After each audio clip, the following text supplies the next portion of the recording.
What's going on, YouTube, and welcome to Goal Line Hockey. It's Kevin Forte, and it's another year. It's another disappointing season for the Toronto Maple Leafs. They find new ways to disappoint the fans up there in Toronto as the Maple Leafs finally get out of the first round. They finally overcome that demon. They beat the Tampa Bay Lightning, who are one of the top teams in the Eastern Conference in the entire NHL for the last couple of years. And then they fall short of the Cinderella story, Florida Panthers, a disappointing end to another season for the Maple Leafs. We're going to take a look at what happened, what went wrong for the Leafs, and what's probably next for the Maple Leafs. We're going to take a look at all of that today. So let's start off with how this all went. So the regular season, it was the same old story for the Leafs, right? A 50-win season, 111 points. They finished second only to the best team in the National Hockey League in the Atlantic Division with 111 points. This was another really good campaign for the Leafs. They went all in at the deadline. They brought in some really good players via the trade deadline. They brought in guys over the last couple of years like Giordano last year. They brought in guys like David Kampf. They've brought in Kalle Järnkrok. And then you look at some of their more recent additions at this year's deadline, guys like Ryan O'Reilly, Sam Lafferty, Jake McCabe, Eric Gustafsson. The list goes on and on. But unfortunately, it was the same old story for the Leafs. And, unfortunately what happens is they get out of the first round, right? They finally beat the Tampa Bay Lightning. They didn't even play their best hockey in the first round, which is kind of dangerous because, you look at teams in the past. I think it's the 2001 Anaheim Ducks. They ended up losing to the Devils in the Stanley Cup Final, but what made them so good was even on the days that they didn't play their best, they still found a way to win. And I think the concern for that is because then the mindset is, all right, we didn't even play our best hockey, and we still found a way to win. What happens when we play our best hockey? We're going to be unstoppable, right? And that's kind of what the Leafs were looking like in the first round. But in the second round, they just had a bad matchup against the Panthers. They dropped the first two games at home, already starting very far beyond, the reach. And then they lose game 3, and that was really tough because now you have to win 4 in a row against the Panthers, who have just beaten you 3 games straight. That's a really tough, that's a tough hill to kind of climb back from. They finally win game 4 to avoid the sweep. And then they go into Game 5 and finally meet their match and lose this series on home ice and for another season get bounced before the conference finals. And, the sentiment, I think, at this point, if I'm a Leafs fan, is what do you do? Like, what do you possibly do to this team to get the most out of them? They've done everything that they can do, basically. Matthew Knies came in. Joseph Woll came in at this series. Like, what else more could you possibly do to this team to get them over to the next step? And I really do wonder what's going to happen this summer. Sheldon Keefe and Kyle Dubas, their contracts end this summer. You would assume that they don't renew those guys, right? I would think. But they got over the hump, right? They finally got out of the first round, but if you only won one more game, what does it really mean? So it's kind of a weird situation with the Leafs where I think they do have to get a new GM. I think they need a new head coach. Because the reality is, and they remind me a lot of the New York Rangers in the sense that they have a lot of money tied up and invested in long-term deals, right? Tavares isn't going anywhere. They do have the situation with Marner and Matthews. Do you try to move those guys? It's easier to bring in a new head coach and GM. That's the reality. It's easier to do that than to completely refigure this roster. You've signed Morgan Riley to a long-term extension. He's probably not going anywhere. So I don't really know what the Leafs do, right? And the problem is, too, you look at some of the injuries to this team, right? I mean, it obviously doesn't help when you're missing 2 goalies, right? Ilya Samsonov and Matt Murray, who were supposed to be your starters, both out at the end of the day for this series. Samsonov got hurt during this series. Murray was hurt really all season. He's been dealing with issues. They were without a top defenseman. They were without Jake Muzzin, who's a really good defenseman. That was a tough loss.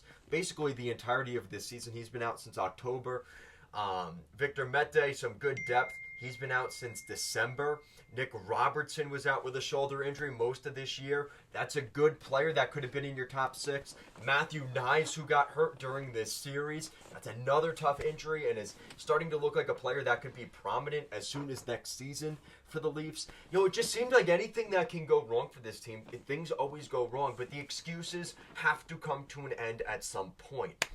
And I think the buck stops here. I think they're going to come to the decision of, we're going to believe in Keefe, we're going to believe in Dubas, or they're going to believe in the players and they're going to believe in the roster. They're going to have to choose one of those sides, and I think the easier option is believing in the players that are here, because kind of they have to, unless they're going to trade everybody. I think it's going to come down to the new management that's going to come in there. And you could tell Dubas and Keefe are in a situation where, especially Dubas, you could see how animated he was this year. He knows what's on the line this year. And I think the reality is that he will not be there next season for the Leafs. And he's given it his all. You can't say he didn't try, right? They gave up multiple first-round picks and prospects and draft picks, whatever they needed to do. I think the urgency was there, but coming up short, unfortunately, the results weren't there for the Leafs. So, how I look at this situation, I don't think they're going to go crazy with moving guys around, right? I think, Michael Bunting will hit free agency, and we're going to see, hopefully, Nick Robertson and Matthew Knies in the lineup in the fall. I think that's going to be some good news there for the Leafs. Hopefully, we see Jake Muzzin come back. The goaltending thing has been a huge issue. They need to get a competent goalie. That could be the big move for the Leafs this summer. Do they go out and maybe look at the Ducks, at John Gibson? I don't know what you really do here, but you need to find a competent long-term goalie. I brought this up during the winter last year, but UC Saros in Nashville. Listen, I'm not saying that Nashville is really necessarily looking to trade him, but if the Leafs give up an offer that Barry Trotz can't refuse, is that something that the Predators would consider, right?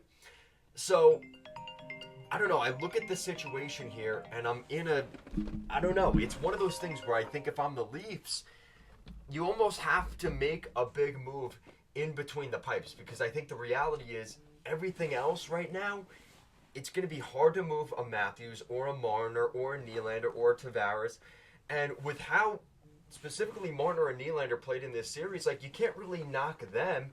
It was Tavares and Matthews who kind of left you wanting more. And I just don't see the Leafs trading any of those guys at this point. So let me know what you guys think in the comment section down below. What do you guys think the Leafs need to do this summer? Like I said, I think the biggest thing is addressing the goalie situation. They need a goaltender that is going to be healthy and in the lineup for them consistently, that they can rely on. And the reality is they just need someone that's healthy, right? And we've seen that be an issue for teams, right? Even Carolina, right? They finally have good goaltending, but it's kind of just, again, the defense has to be good too, right? And that's kind of been a problem for them in this series. TJ Brody didn't look that great at points, making a couple bad mistakes. So I think they need to get a coach in there that's going to be very defensive oriented, right? Look at Rod Brind'Amour with a team that isn't even that good, right? They're missing 4 of their top 6 players in their forward group, right? In that top 6 forward group, 4 of those guys are out, right? Kasha, Pacioretty, Svechnikov, and I'm missing somebody else. But you get the point. Even without their top players, it's the system that gets you to that goal. You look at the Islanders for that 2-year run in 2020 and 2021. They didn't have the Leafs roster that the Leafs have, but the structure defensively allowed them to get to the Eastern Conference Final and put up a really strong fight against the Tampa Bay Lightning in the prime of those seasons, right? Something that the Leafs have not been able to do. And those kind of teams tend to be the most difficult to play against, right? You look at what the Panthers are doing, right? What we're seeing from the Hurricanes. It's not always the teams that have 135 points like the Boston Bruins or the 111-point Toronto Maple Leafs. It's the teams that sometimes just sneak into the playoffs but are the most difficult to play against in a 7-game series. And we've seen that from teams like the Hurricanes. And we've seen that from teams like the Florida Panthers. And we're starting to see that really transpire across the league, and we've seen them before, right? The 2019 St. Louis Blues snuck into the playoffs, win a Stanley Cup. The 2011 Los Angeles Kings sneak into the playoffs as an 8th seed wild card. They were not supposed to make past the first round. They did that. So how you look at the Leafs, they don't have the identity of a team that's tough to play against. And that is something that has to change with a new coach and a new mentality that might involve some new players in the bottom six. But the reality is their top players are there. I just don't see them making any of those drastic moves. So let me know what you guys think down below. Thank you so much for watching. And I'll see you guys again next time.